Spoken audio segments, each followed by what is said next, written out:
Nouveau numéro de votre émission Free Speech sur votre chaîne de télévision. Bonjour à tous, chers téléspectateurs, et bienvenue sur ce nouveau numéro. Que se passe-t-il au sein des organisations estudiantines à l'université d'Abomey-Calavi, où souvent bras de fer, désaccords, mésententes riment, causant enfin parfois des situations qui empêchent même à des occasions données certaines compositions programmées par l'administration de certaines facultés. La dernière situation en date du mercredi dernier où des étudiants à la FASEG qui sont censés composer ont été malheureusement empêchés ou perturbés dans leur élan. À quoi est due cette situation persistante entre ces organisations estudiantines qui ont pourtant pour premier rôle de défendre l'intérêt des étudiants? Regain de désaccord au sein des organisations estudiantines, c'est le thème de notre émission de ce jour où nous recevons des responsables étudiants afin de situer même les responsabilités de ces mésententes au sein d'eux. En face de moi, deux hauts responsables de l'université d'Abomey-Calavi. D'abord, en face de moi directement, Julien Afovo, président de l'Union nationale des scolaires et étudiants du Bénin, UNICEP UAC. Bonjour, merci d'avoir accepté notre invitation. Bonjour, monsieur le journaliste. J'espère que vous allez bien. Je vais très bien. D'accord. À votre côté, Bamidele Xavier Arwangonou. C'est bien ça? C'est bien ça. Premier secrétaire général de la Fédération nationale des étudiants du Bénin. Exact. Merci d'avoir accepté notre invitation. Alors, tous deux, nous allons parler de quelques mots qui minent l'université d'Abomey-Calavi. J'irai un peu en arrière. Je démarre avec vous, monsieur Bamidele. On attend souvent, très souvent, des situations qu'on qualifie de mauvais. Je prends par exemple le cas des bagarres ou des situations qui arrivent souvent à l'université d'Abomey-Calavi. La dernière en date, on a appris dans le mois de novembre, fin novembre, début décembre, qu'il y a eu bagarre entre les organisations étudiantines. Ça arrive fréquemment. Qu'est-ce qui cause cela à l'université d'Abomey-Calavi entre vous? Vous êtes censé, n'est-ce pas, défendre l'intérêt des étudiants, n'est-ce pas? Oui, merci bien, monsieur le journaliste. Effectivement, on remarque où on assiste à certaines bagarres qui surviennent au sein des organisations estudiantines, notamment dans les derniers mois de l'année 2021. Je pense que ces bagarres auxquelles on a assisté étaient pour la plupart dues à des malcompréhensions, à des dispositions qui n'étaient pas prises certainement en amont. Parce que vous n'êtes pas sans savoir que nous sommes dans un milieu universitaire. Et lorsqu'on parle de l'université, on parle notamment de la contradiction. Parce que chacun a certainement sa manière de voir, sa perception, sa conception de l'intérêt ou de la défense des intérêts des étudiants. Et donc, puisque nous avons des organisations estudiantines qui ont à leur tête des responsables, il y a des réflexions qui se mènent. Chaque organisation a sa perception, a sa méthode de revendiquer ou de défendre les intérêts des étudiants. Et très souvent, on n'arrive pas à prendre des dispositions pour pouvoir se comprendre en amont et connaître la stratégie unique à mettre en place. Donc souvent les stratégies ne sont pas les mêmes ou bien les méthodes aussi ne sont pas les mêmes. Souvent les stratégies ou les méthodes ne sont pas les mêmes. Il n'y a pas souvent assez de temps pour mettre en place un cadre de dialogue pour pouvoir discuter véritablement de la méthode ou de la stratégie à utiliser pour défendre les intérêts des étudiants. Monsieur Julien Afovo, y a-t-il un défaut de communication entre vous à l'université d'Abomey-Calavi ou c'est la guerre de leadership? On ne comprend pas réellement ce qui se passe à l'université d'Abomey-Calavi. À chaque fois, on assiste pratiquement les mêmes choses. Et ça date de plusieurs années, cette guerre entre les organisations étudiantes. Selon vous, il a parlé des méthodes qui ne sont pas les mêmes, les stratégies qui ne sont pas les mêmes. Chez vous, quelles sont les réelles causes ou les raisons? Bon, monsieur le journaliste, je voudrais quand même vous dire qu'à l'université, il y a diverses sortes d'organisations. Il y a au moins 3. Tout à fait. Oui. Bon, donc, en réalité, quand vous parlez qu'il y a divergence entre les organisations estudiantines, et souvent, il n'y en a pas. c'est simplement les idées qui ne se concordent pas en réalité. Vous voyez? Parce que nous sommes dans un milieu universitaire et souvent les idées doivent s'affronter. Tout à fait. Vous voyez? Donc, si une ou telle organisation avance certaines idées, l'autre n'est pas d'accord, c'est en réalité ça qui crée souvent de désaccords. Et quand il y a désaccord, l'autre organisation qui se voit défenseur des étudiants, qui se réclame aussi défenseur légitime des étudiants, commence, bon, c'est ça qui crée de bagarres souvent. Vous voyez? Et à la fin des comptes, on trouve toujours un terrain d'entente. Mais le problème, c'est quoi? C'est vrai, dans toute société, il y a des désaccords entre les idées. Même au sein des familles, il y a des désaccords entre les frères et sœurs et autres. Mais à l'université, où c'est quand même le haut lieu du savoir, comment se fait-il qu'il y a des accords, mais vous arrivez jusqu'à se porter la main dessus? Qu'est-ce qui se passe réellement?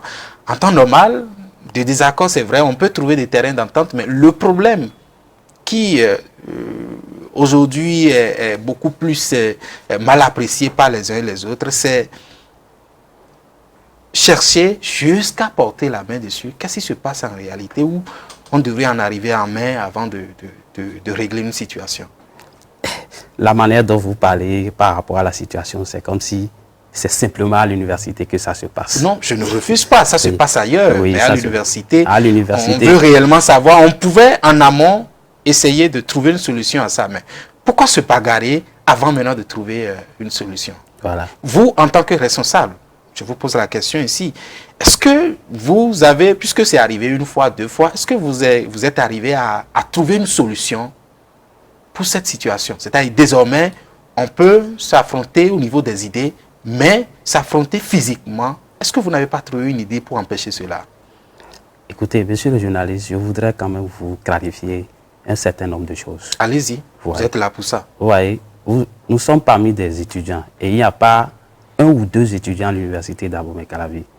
Et les étudiants qui sont là, en réalité, ont certaines sympathies pour chaque ou une organisation à l'université.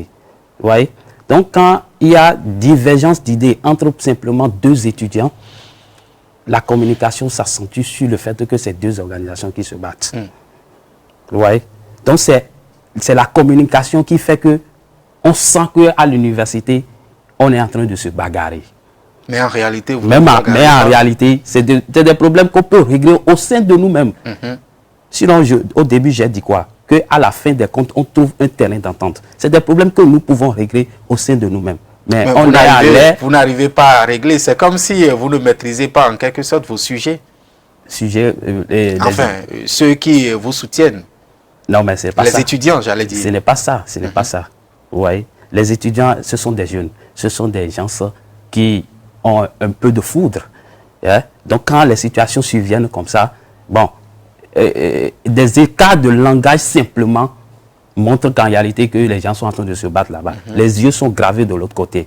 Donc, en notre sein, c'est des situations, de simples situations, mais la communication fait que c'est bagarre. C'est bagarre.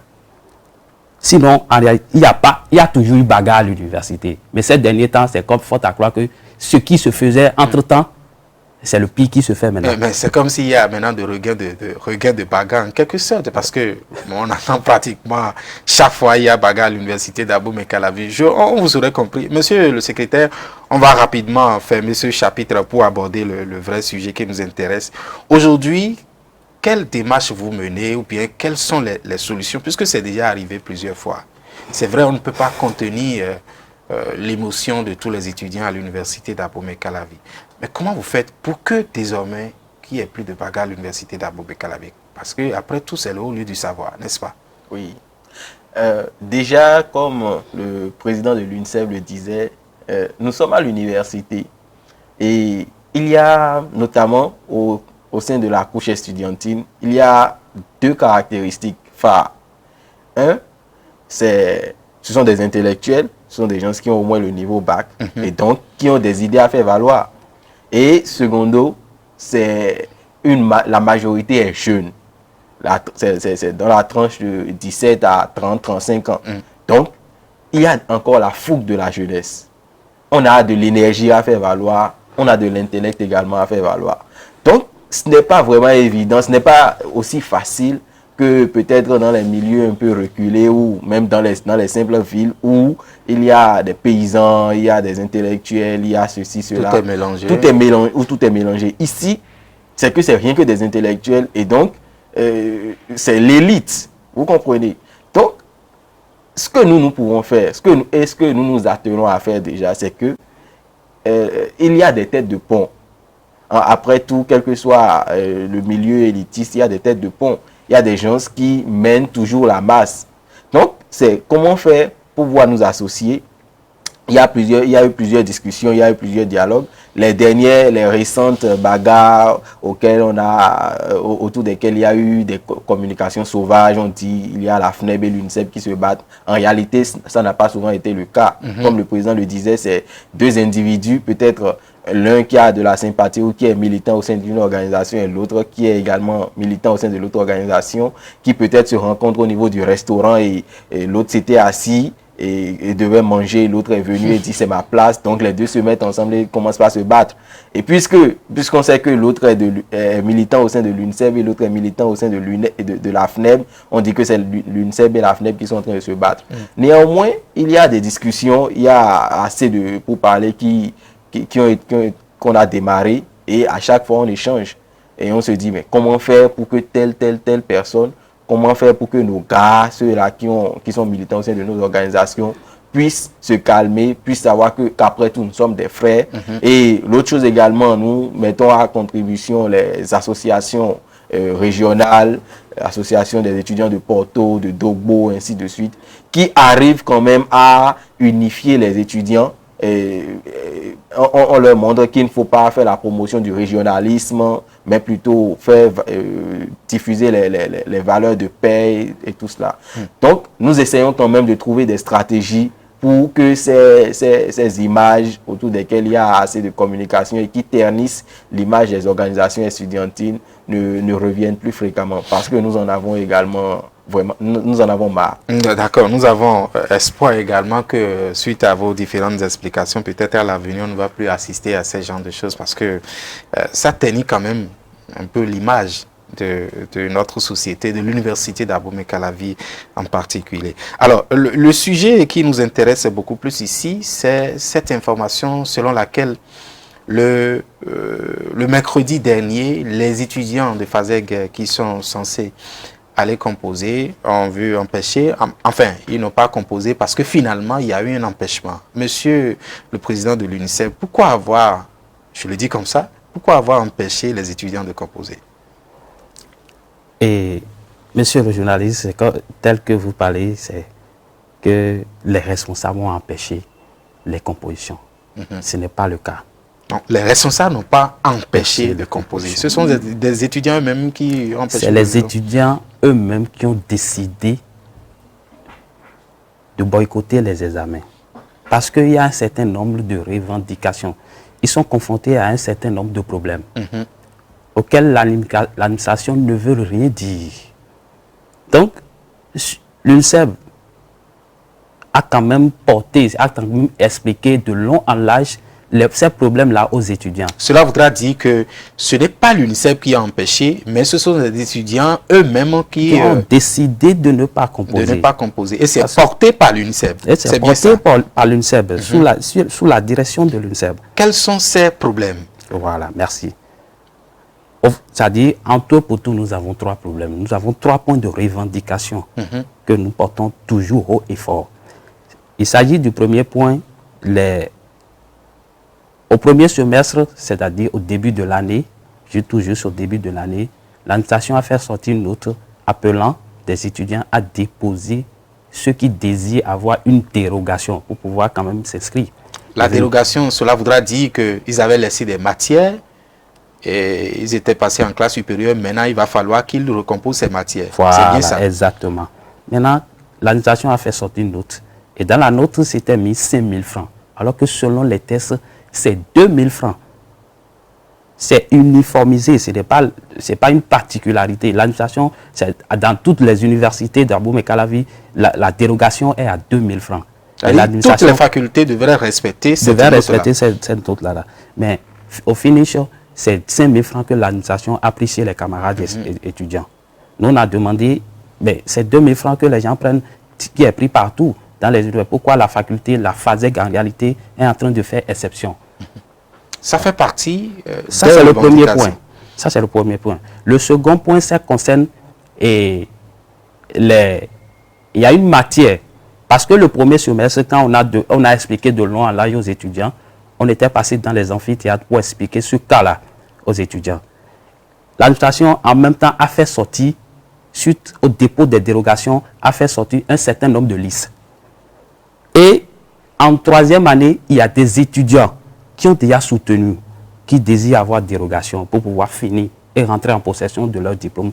C'est-à-dire qu'ils vont avoir des dérogations pour venir composer afin d'entrer en possession. Ils avaient déjà soutenu. La faculté les a permis à soutenir sans pouvoir finir toutes les UE. Ça se passe à l'université? C'est la FASEG qui faisait exception.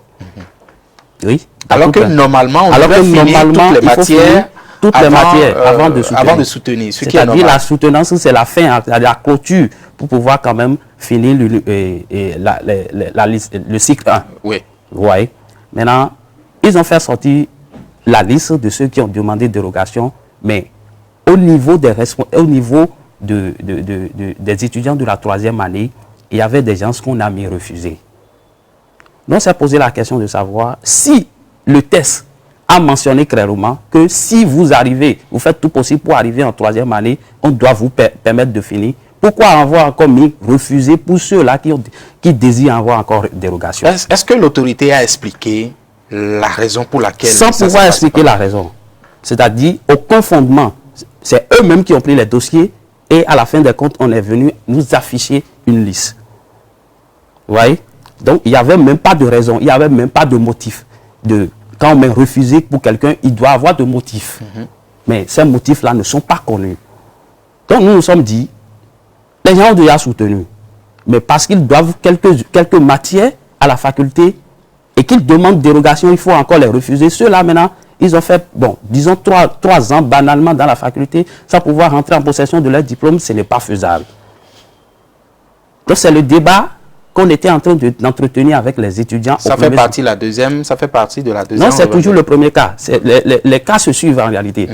Donc, quand on a expliqué ça aux étudiants, ceux de la 3e année qui étaient dans le cas, et tout le monde, ils ont décidé de boycotter les compositions du premier semestre. Donc, le jour où on faisait cette communication aux camarades étudiants, il y avait une matière qui a été empêchée ou ça a été composé de part et d'autre. Dans certains amphithéâtres, ça n'a pas été composé. Qu'est-ce que ça fait que la matière, on a empêché les étudiants de composer cette matière? L'UNICEF a expliqué de long en large ce qui en est, la pertinence de ce qui en est aux camarades étudiants. Ils ont décidé ensemble de dire, si tel est le cas et qu'on ne va pas permettre à ces étudiants de s'inscrire pour pouvoir finir et prendre leur diplôme, on sera obligé de ne pas écouter l'administration dans ce cas. Ces étudiants sont au nombre de combien? Ils sont au nombre de combien à peu près? On parle des étudiants de la 3e année. Oui. Ils ont fini. Je n'ai pas en tête la liste exacte. Mais ceux qui ont déposé, qui ont le désir de finir, quand on prend la liste, c'était 10 personnes à qui on a mis refusé. Eux, ils ont la volonté d'étudier cette année-là. C'est comme si l'administration a fait 2 poids, 2 mesures. 2 poids, 2 mesures, parce qu'on ne connaît même pas le motif. Jusqu'à là où nous parlons, on ne nous a pas encore avancé les raisons valables. Ouais. Donc, quand la matière a été empêchée, l'administration était confrontée à le fait qu'eux ne peuvent pas délibérer le résultat de cette matière. Donc, en fin de compte, c'est cette même administration qui a fait sortir une note pour demander à ces étudiants de venir s'inscrire. Parce que c'était clair, c'était légitime ce qu'on défendait. Vous voyez? Donc, ils ont permis à ces étudiants... Cela voudra dire que votre revendication, en fin de compte, a été prise en compte par l'autorité. Au premier semestre. A été prise en compte. Donc, ils ont permis à ces étudiants de venir s'inscrire. Tous les étudiants qui sont dans le cas, ils ont donné 2 ans supplémentaires à ces étudiants-là pour pouvoir finir et finir avec ça. Mais la matière qui a été empêchée, l'autorité dit que cette matière ne sera plus reprogrammée. Ça, c'est le deuxième point de revendication. Nous, on a demandé, mais Si vous étiez en erreur et vous avez voulu rétablir votre erreur, où est le problème de l'étudiant là? Vous ne pouvez pas quand même pénaliser l'étudiant pour ça. C'est vrai, peut-être pour vous, les voies empruntées pour pouvoir quand même négocier, pour pouvoir quand même revendiquer ce qui est de son droit, n'était pas arrangé, mais ce n'est pas à cause de ça que vous allez primer l'étudiant d'une matière. Ça peut le rattraper à tout moment. Tout à fait. Et le troisième point, on ira très rapidement. Voilà. Que Le troisième point, c'est concernant les soutenances. Parce qu'on a pris des mesures, on a voulu régler certains dysfonctionnements, on a demandé, même à 6 mois de l'année, en disant que si vous ne validez pas toutes les yeux, vous n'allez pas soutenir. Nous, on a dit que c'est une décision salutaire. Que, en réalité, la FASEG a voulu se conformer à toutes les facultés qui sont à l'université. Mais on ne peut pas quand même l'appliquer en même temps cette année. Ces étudiants qui doivent soutenir, qui devaient quand même faire ce que vous êtes en train de dire, n'ont pas été préparés psychologiquement. Donc, ramener ça simplement à l'année prochaine. C'est comme si on change les règles au cours du jeu. Au cours du jeu, vous voyez. Ramener ça simplement à l'année prochaine pour pouvoir permettre à ceux qui sont là de ne pas avoir un choc psychologique. D'accord. Voilà les 3 points de revendication. Monsieur Bamidele, est-ce que vous reconnaissez dans ces revendications-là, en tant qu'organisation, vous représentez l'organisation qui est plus représentative aujourd'hui à l'université d'Abomey-Calavi après les élections? Est-ce que vous vous retrouvez dans ces revendications-là de l'organisation sœur? Nous pensons, nous autres, au niveau de la fédération, nous pensons que la première revendication, c'est-à-dire celle relative au rejet des dossiers de la dizaine d'étudiants ayant fait la demande de dérogation, nous estimons comme nos frères, nos camarades de l'UNICEF, que ce n'est pas vraiment normal, puisque tous les étudiants qui font la demande de dérogation devraient en principe, s'il n'y a aucune raison valable, bénéficier de cette dérogation. Tout à fait. Elle est bien juste et elle est noble. Mais ce que nous fustigeons, c'est ce qui a amené aux autres revendications, c'est-à-dire à la reprogrammation de la matière. Certes, il faut donner les dérogations aux étudiants qui ont fait la demande. Bien sûr, il faut pouvoir reprogrammer ces matières-là, ou cette matière qui a été empêchée. Mais comment est-ce que nous devons revendiquer? Et la troisième revendication, parce qu'il parle également des étudiants qui, au cours de l'année, on leur a dit désormais, vous devez valider toutes les matières. Or, entre-temps, la FASEG faisait en quelque sorte exception. Maintenant, la FASEG voudrait se conformer aux règles, mais c'est au cours de l'année. Oui, en fait, c'est tout un processus qui a amené là. L'autorité ne s'est pas levée ou n'a pas pensé est nihilo et s'est levée du jour au lendemain pour dire à partir de maintenant, nous allons nous conformer à la nôtre. C'est un processus qui a conduit à ce que l'autorité commence par dire ces choses-là. Et c'est contre ce processus-là, c'est face à ce processus-là que nous ne sommes pas vraiment d'accord. D'accord, si je comprends très bien, toutes les revendications, d'accord, mais la méthode par laquelle l'UNICEF est en train de procéder pour pouvoir revendiquer, la méthode n'est pas la bonne. Nous ne sommes pas habilités à dire que la méthode n'est pas la bonne, mais nous disons que nous ne sommes pas vraiment d'accord avec cette méthode. D'accord. Mais tout à l'heure, le président a dit, je lui ai posé la question, pourquoi avoir empêché les étudiants de composer? Mais il a dit tout à l'heure que ce n'est pas l'UNICEF qui a empêché, mais ce sont des étudiants eux-mêmes qui ont décidé de boycotter et c'est porté par l'UNICEF. Oui, si vous êtes journaliste et vous avez bien suivi les informations, s'il s'agissait véritablement d'un boycott, on aurait parlé de boycott des compositions. Les étudiants n'ont pas boycotté les compositions. Les compositions ont bel et bien été empêchées par l'UNICEF. Parce que il y a une dizaine d'étudiants qui n'a pas eu de dérogation. Et on s'est dit, ben, effectivement, si ces étudiants-là n'ont pas reçu leur dérogation, il faille quand même que soit l'administration leur accorde la dérogation, soit l'administration dise la raison pour laquelle ces étudiants-là n'ont pas bénéficié de cette dérogation-là, ce qui n'a pas été fait. Alors, il faut commencer par échanger avec l'administration. Il faut pouvoir négocier et demander à l'administration, mais tel camarade, comment est-ce que nous allons faire? Nous autres, moi, j'ai accompagné mon président plusieurs fois et nous avons échangé avec le doyen de la FASEG. Et nous lui avons expliqué que ces étudiants-là, en réalité, devraient bénéficier d'une dérogation. Et le doyen n'était pas défavorable. Le doyen a dit, effectivement, il faille quand même que nous vous donnions soit les raisons, soit que nous accordions. Et les pourparlers ont commencé. Mais du jour au lendemain, on se rend compte qu'ils ont programmé les compositions et qu'une délégation de l'UNICEF se rend sur le terrain, dans les salles de classe. Parce que si les étudiants voulaient boycotter, naturellement, ils ne viendraient pas en salle de composition. Ils se seraient déjà dit qu'ils ne voulaient pas composer, mais ils étaient bel et bien en salle de composition. Ils étaient en train de composer lorsque la délégation est venue pour dire qu'il y a telle chose et qu'il y a un certain nombre d'étudiants qui n'ont pas reçu les dérogations et tout cela. Alors qu'en amont, nous avons dit que si ces étudiants-là, ces étudiants qui n'ont pas reçu la dérogation, qu'ils aillent composer, s'ils ne retrouvent pas leur nom sur les fiches d'émargement, comme nous le faisons naturellement à l'université, mais qu'ils écrivent leur nom, qu'ils émargent et qu'ils composent parce que certainement leur nom, leurs copies vont se retrouver dans la base. Et nous autres, en tant qu'organisation estudiantine, qui portons la voix de nos camarades, nous allons nous rendre auprès de l'administration pour exiger que ces noms-là, qui ont reçu un avis défavorable sans aucune raison valable, puissent se retrouver dans la base. Mais nous nous rendons compte que du jour au lendemain que les compositions ont été empêchées parce qu'on dit que même si un seul étudiant n'obtient pas la dérogation sans une raison valable, qu'il n'y a pas possibilité. Alors tout à l'heure, dans votre intervention, monsieur le secrétaire, vous avez dit, vous avez mené des démarches auprès de l'autorité qui n'était pas défavorable face à votre revendication, la revendication que partage même l'UNICEF.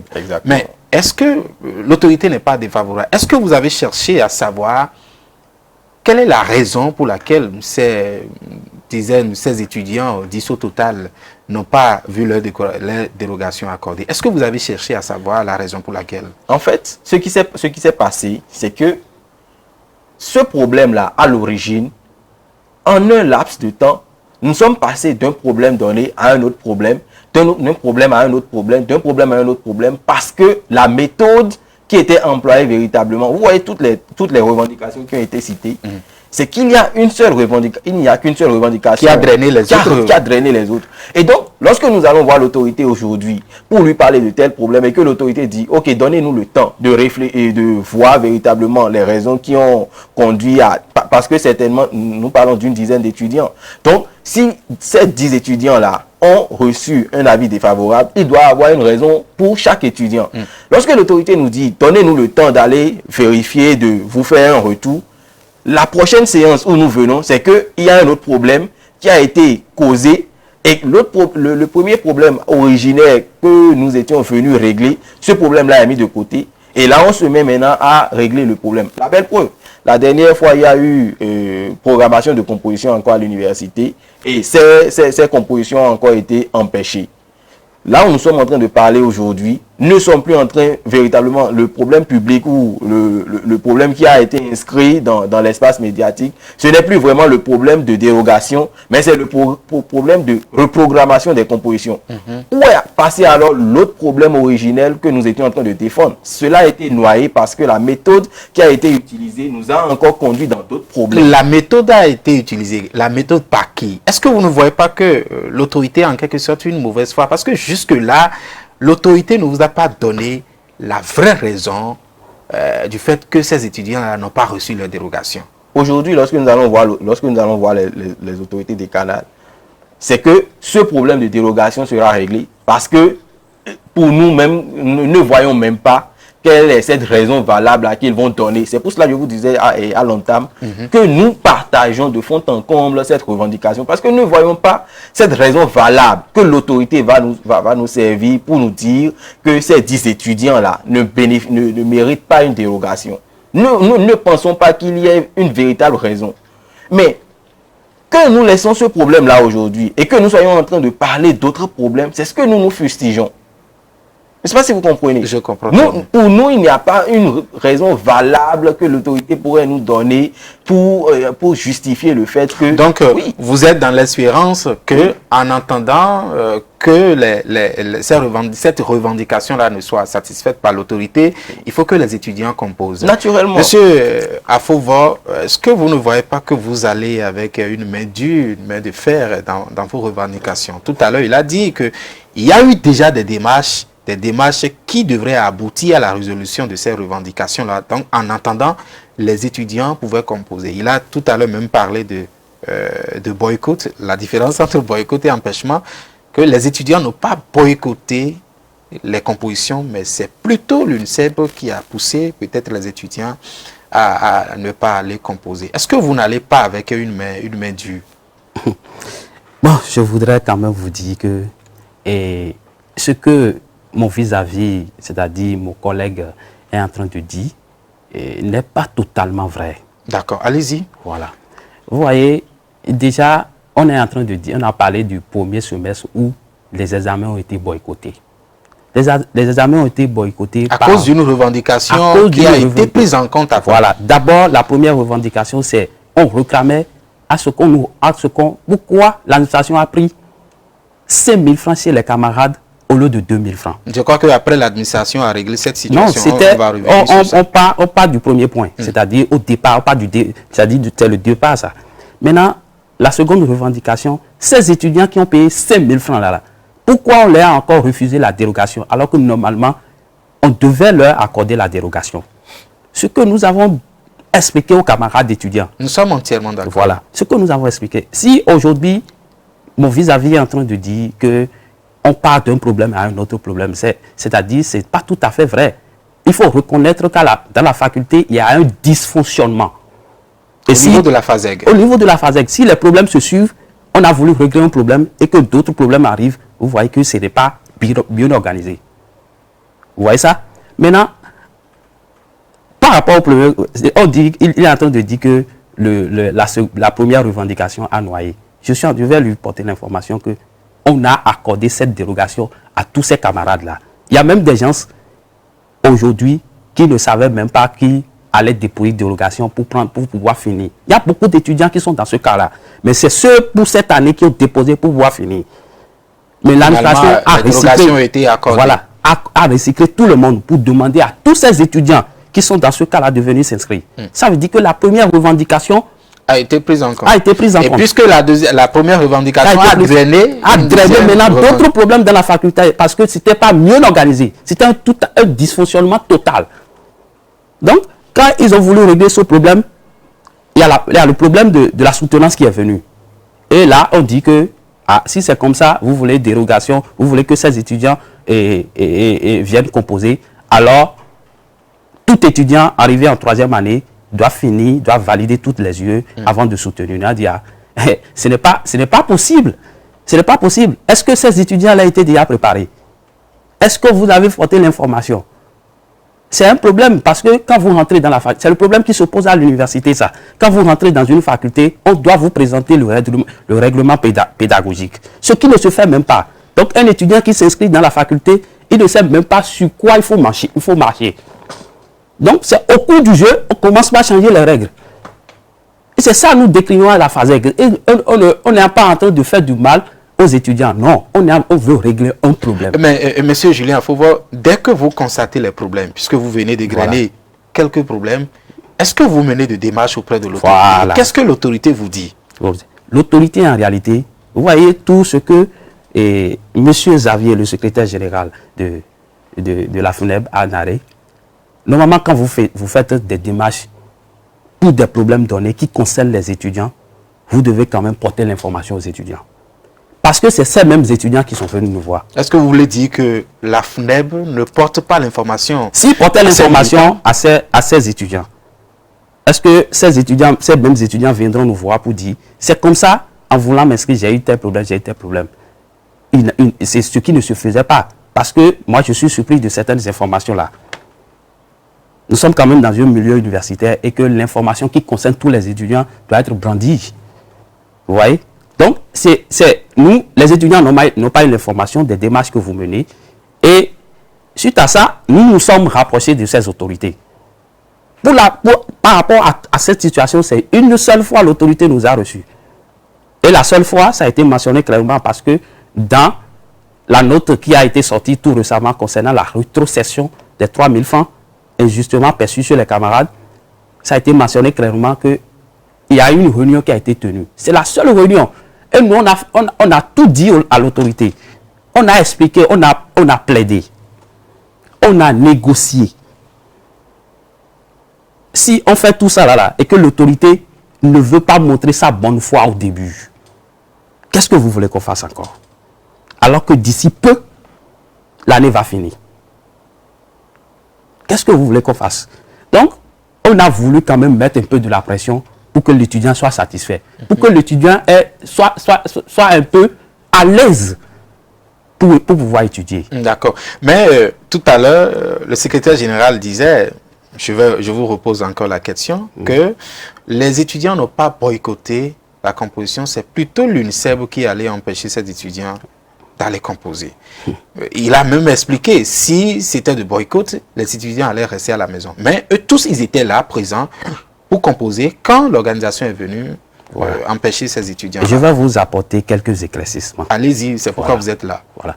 Vous voyez, quand nous avons eu l'information que, c'est-à-dire au préalable, tout ce que j'ai cité, qu'on a eu l'information, on s'est rapproché de l'administration, qui d'abord au début n'a pas voulu nous accepter.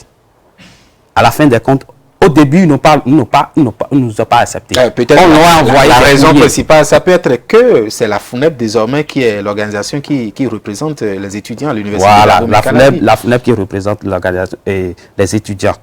Non, la FUNEP représente les étudiants, est le porte-parole des étudiants, porte les revendications, c'est-à-dire porte la voix des étudiants. Tout à fait. Oui. Ce que l'organisation a fait d'ailleurs. A fait. Mais quel étudiant a eu l'information? Si les étudiants avaient l'information, est-ce qu'ils viendront voir encore le Donc, vous prenez le devant des choses, en quelque sorte. Non, ce n'est pas qu'on prend le devant des choses. Quand on a eu l'information, nous nous sommes rapprochés de l'administration pour en savoir plus. Et le président, j'aurais aimé que le président de la FUNEP soit là. Je lui ai apporté les informations pour lui demander, mais mon frère, il y a les étudiants là qui sont dans ce cas-là. Ils ont déjà soutenu. Ils ont voulu quand même avoir leur diplôme. Bon, là, le président de la FUNEP n'a pas donné ces informations. C'est comme si pour lui, à l'instant T, ça ne le préoccupe pas. Cela voudra dire, si on comprend bien, si les téléspectateurs veulent bien comprendre ce qui se passe, à l'université d'Abomey-Calavi, une organisation à l'information ne partage pas, pendant que l'autre n'a pas cette information-là, il va voir encore l'autorité pour les mêmes revendications qui ont été déjà prises en compte, c'est ça? Bon, est-ce que si on a l'information, on saura que c'est pris en compte? Mais quand on a cherché à frapper la porte de l'administration, ils n'ont pas ouvert ces portes-là. Et l'administration était campée sur sa position. La position est que ces étudiants n'auront pas de dérogation, que c'est fini, que le programme est déjà établi, qu'ils ne reviendront pas, c'est ce qu'on m'a servi comme question, qu'ils ne reviendront pas sur ce sujet-là. Moi, je me suis dit, mais le problème en réalité, c'est vous qui avez tort.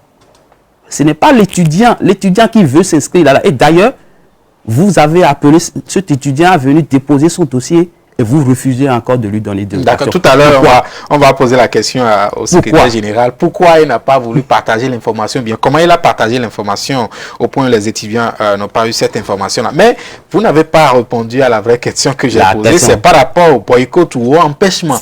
Est-ce que ce sont les étudiants qui ont boycotté vraiment les compositions ou bien c'est l'UNICEF qui allait empêcher les étudiants de composer? Quand on a appris l'information, on a été voir les étudiants parce que je me souviens très bien, en ce temps-là, on a bien dit que les inscriptions allaient finir d'ici peu 5 jours.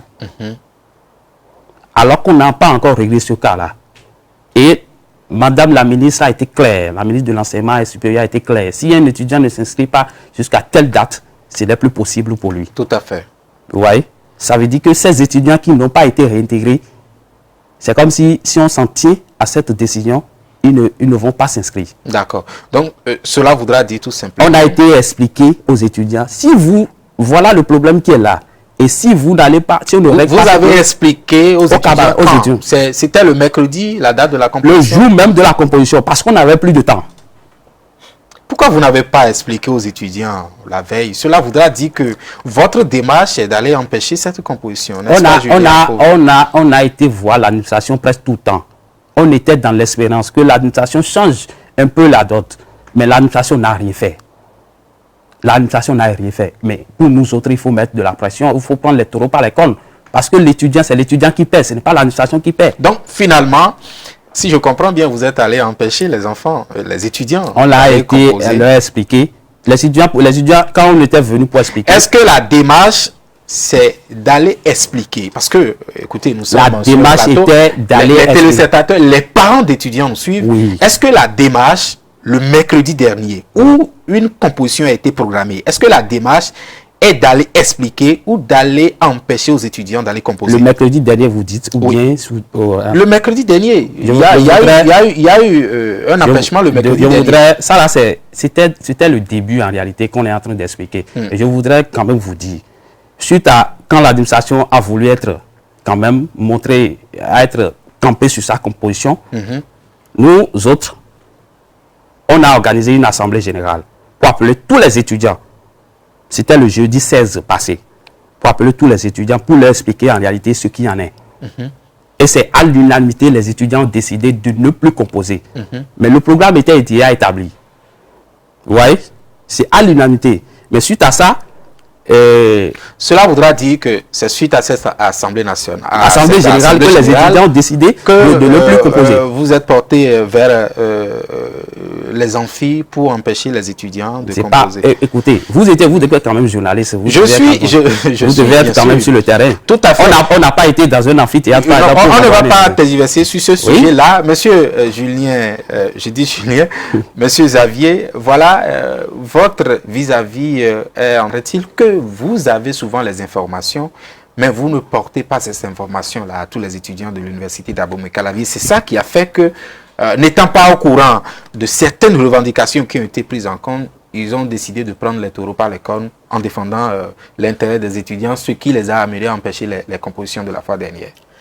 Je pense que par rapport à cette problématique, tout le monde est bien conscient qu'à l'université d'Abomey-Calavi, l'organisation estudiantine qui communique le plus, s'il devrait y avoir deux organisations qui communiquent le plus, la FNEB en fait partie.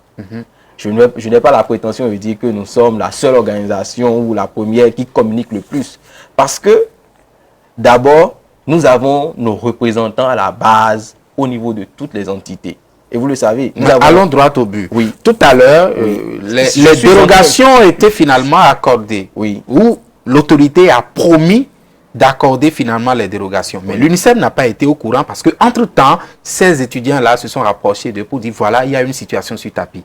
Est-ce qu'en son temps, vous avez communiqué pour dire, voilà, désormais, l'autorité a pris en compte les revendications? Oui, mais ce que nous faisons dans la communication, vous savez, ce qui fait la crédibilité d'une organisation, c'est la manière dont elle partage les informations officielles.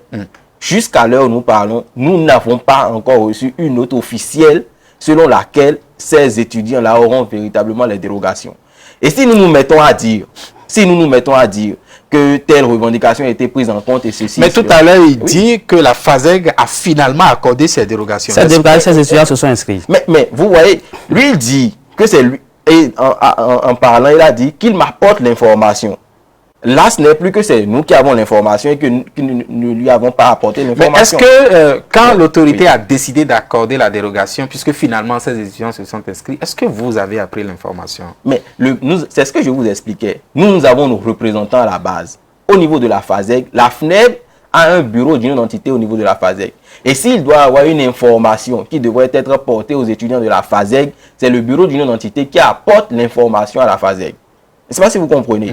Ce n'est pas au bureau exécutif de la FNEB de passer d'entité en entité, de faculté en faculté pour passer des informations que les autorités auraient prises. Cela voudra dire qu'il y a un défaut de communication, c'est ça? Non, c'est que nos représentants à la base se chargent de communiquer les informations. Mais entre-temps, ils n'ont pas fait leur travail, c'est ça? Bien sûr qu'ils l'ont fait. Et Si lui, au niveau... S'ils ont fait, Oui. s'ils ont fait ce travail, communiquer autour de ça, dire que désormais, les étudiants peuvent s'inscrire. Comment se fait-il que d'autres étudiants, dans la même ligne, viennent voir encore l'UNICEF pour dire, attention, actuellement, il n'y a pas de dérogation, donc porter cette revendication-là?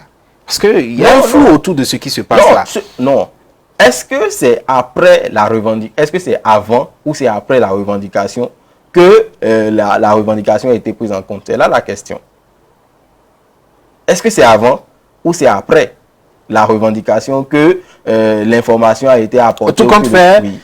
vous avez l'information. Finalement, qu'est-ce qui s'est passé autour? Est-ce que vous avez appris que l'UNICEF a organisé une assemblée générale et que cette assemblée devrait déboucher sur l'empêchement des compositions à l'université? Est-ce que vous avez appris l'information? Si oui, je vous pose encore d'autres questions en même temps. Si vous avez appris cette information, quelle démarche vous avez menée auprès de l'UNICEF pour qu'il y ait eu peut-être entente afin que les étudiants puissent composer? Parce que c'est vous qui représentez, pour ne se rendre que cette mandature, c'est vous qui représentez ces étudiants-là, ou bien c'est vous qui êtes le porte-parole auprès des autorités. Est-ce que vous avez appris l'information? Si oui, quelle démarche vous avez menée?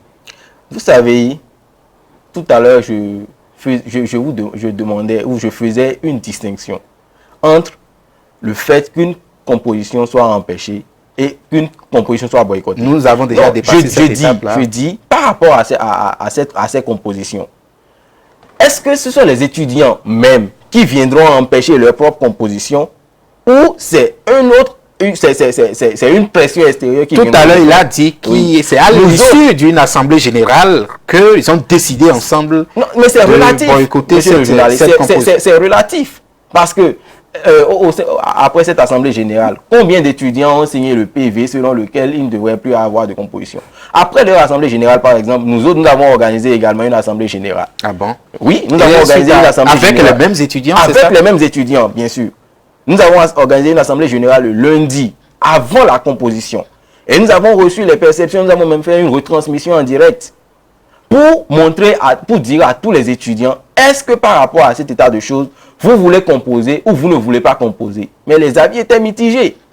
Les avis étaient mitigés. Il y a une minorité, bon, je ne qualifierai pas parce que ce serait subjectif, mais il y a certains étudiants qui disaient, non, nous ne voulons pas composer parce que nous avons appris que les compositions seront perturbées et donc nous ne sommes pas préparés. Les autres disaient, nous sommes venus composer parce que nos parents ont investi et nous voulons avoir nos parchemins. Et d'autres disaient, non, nous ne voulons pas du tout composer. Donc, les avis étaient mitigés. Et nous avons expliqué, nous avons dit ce que nous pensons. Nous avons dit, vous étudiants, vous camarades, puisque vos parents ont investi, vous payez des centaines de mille, vous payez 115 000, venez composer et laissez nous autres organisations étudiantines faire notre travail. Nous sommes là pour porter vos voix. Vous venez composer. Mais les étudiants disent, ah, nous avons eu une assemblée générale et on nous a dit que les compositions seront perturbées. Pas qu'on nous a dit de rester à la maison, mais on nous a dit que si nous venons, les compositions seront perturbées. Et vous allez voir même la résultante. Le mercredi, là, les étudiants étaient bel et bien sur les lieux. Les étudiants étaient même en salle de classe, ils étaient venus composer lorsqu'on est vraiment venu les empêcher. Ça veut, est-ce que si la volonté des étudiants, c'est de boycotter ou de ne pas composer, viendrait-il à l'université? Si c'était la voix véritablement des étudiants, si les étudiants étaient vraiment frustrés et que leur volonté c'est de ne pas composer, pourquoi alors viendrait-il? Pourquoi aurions-nous vu ces milliers d'étudiants à l'avenir composer ce jour? D'accord, si je comprends bien, eux ils avaient organisé leur assemblée générale où les étudiants ont décidé de boycotter, selon ces propos, ont décidé de boycotter les examens, les compositions. Vous aussi, vous avez organisé votre assemblée générale où c'était un peu mitigé. Il y a certains qui étaient pour, d'autres étaient contre. Finalement, la décision, il devrait avoir peut-être un dialogue entre vous, les organisations, pour situer effectivement ce qui devrait se passer ce mercredi-là. Quelle a été votre démarche, peut-être, auprès de l'UNICEF?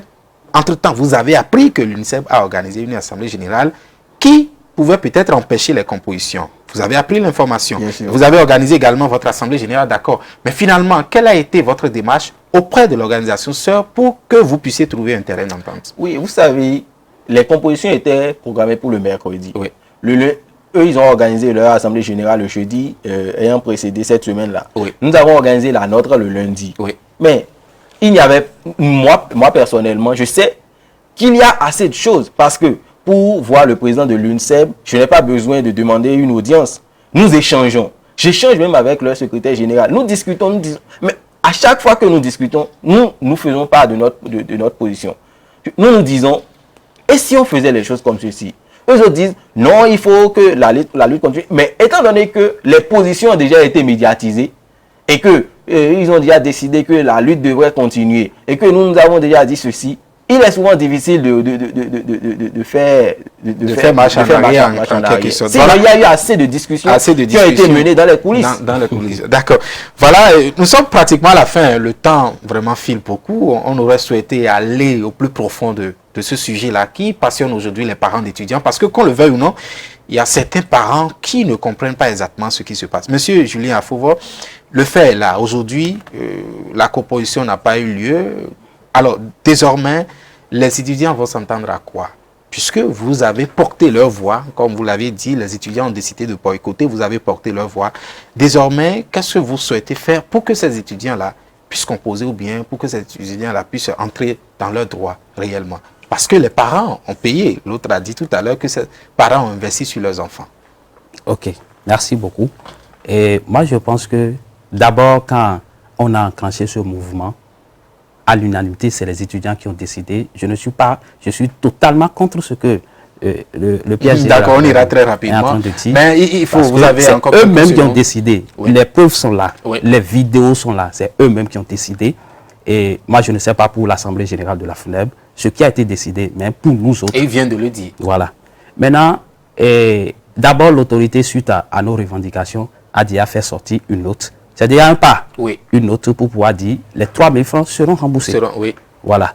Nous espérons que d'ici peu, la semaine qui va suivre, l'autorité prenne encore une note pour pouvoir... L'année est en train de finir, monsieur. L'année est en train de finir. Le premier semestre, il y a une composition qui a été ratée. Le second semestre encore, il y a une composition qui vient d'être ratée. L'année, c'est pratiquement à la fin. Désormais, il faut s'attendre à quoi en tant qu'organisation qui porte la voix des étudiants à l'université d'Abomey-Calavi pour que l'année soit bouclée? Voilà. Nous espérons bien que l'année finisse en beauté. En faisant quoi, par exemple? Attendez, nous espérons bien que l'année finisse en beauté. Mais si l'année doit finir en beauté, ça dépendra de la bonne foi des étudiants, des autorités. Vous voyez, ce que nous revendiquons en réalité, c'est noble et légitime. On n'est pas en train de faire du désordre. Est-ce que vous allez mener encore une autre démarche pour revendiquer les 2 compositions qui sont ratées? Déjà, l'autorité a fait sortir une note le vendredi dernier pour pouvoir dire les 3 000 francs injustement. Non, oui, on a déjà dépassé cette étape. Attendez, c'est toute une étape sur étape. Ce n'est pas qu'on est en train de faire tout là. Maintenant, si l'autorité dans la semaine décide que maintenant, tout ce que vous revendiquez est pris en compte et la composition est programmée pour telle date, qu'est-ce que l'UNSEB ne dira qu'aux étudiants d'aller composer? D'accord. Monsieur Xavier, votre mot de la fin à l'endroit de ces étudiants-là qui n'ont pas composé? Moi, mon mot de fin, c'est que nous sommes là pour porter la voix des étudiants. Et nous savons que les parents ont payé des centaines de mille pour que leurs enfants puissent avoir leur parchemin. Et il n'est pas question que pour des problèmes qu'on peut régler suite à des négociations, qu'on empêche les étudiants. Si on devrait empêcher quelqu'un, ça devrait être l'administration.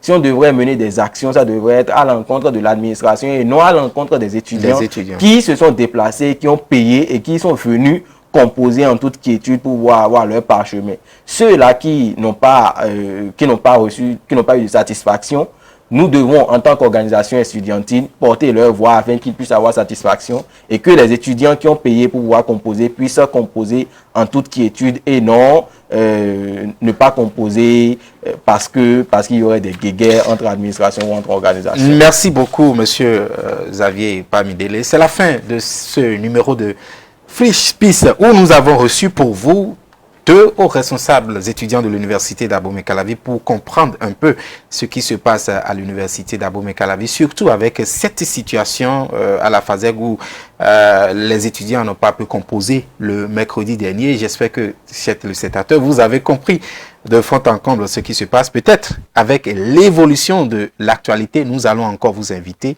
pour éclairer un peu la lanterne des téléspectateurs, notamment les parents d'étudiants qui nous suivent actuellement. Merci et bon retour chez vous. Merci. Chers téléspectateurs, c'est la fin de ce numéro. On se retrouve très prochainement pour un autre numéro de Free Speech. À bientôt.